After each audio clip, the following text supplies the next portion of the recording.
think it's like gonna go and then come up there. Point. Yep, daily dad. Kids are asleep, so let's jump right into this. Raylan and I are about to watch Game of Thrones, so I gotta go quickly. First thing is what I'm grateful for. I am grateful for Sabrina for watching Aviara today. Thank you very much. It allowed me to get a lot of work done, and it has left me in a position where I have enough time to do this. Second thing is a lesson that I've learned that I want to zoom out and potentially help someone else with. And that is judging other people's self-care.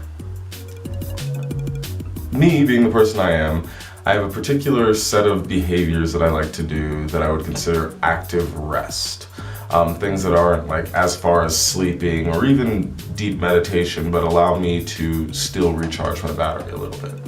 And as I've done mine more and more, I've grown biased towards them. And perhaps mostly unknowingly, I've grown biased against other forms. So people who play video games as their form of active rest, I've gained a little bias against. Or people who watch Netflix, or people who sleep.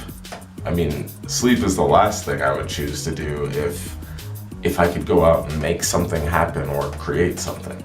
And so I've grown a little biased against these things, and I've started judging them as if they're less correct than my ways of being. And in reality, as we've touched upon before when we talked about what is your number one self-care technique, everyone has their own things that serve them in particular. Some people like to run to relax. Maybe that's you. That sounds crazy to me.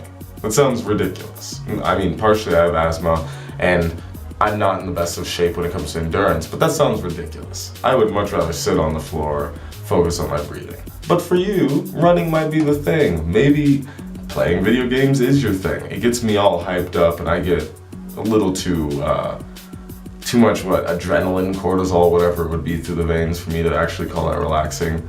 But everyone has their own thing that allows them to maybe de-escalate where they're at, maybe bring it down, start their power down, shut down procedure, if you will. And so the lesson that I learned is not to judge others for what they choose to do in their relaxation time, what their form of escapism is, if you will. Because to them, your shit is just as weird. So that's all I've got tonight. Until tomorrow, have a good night.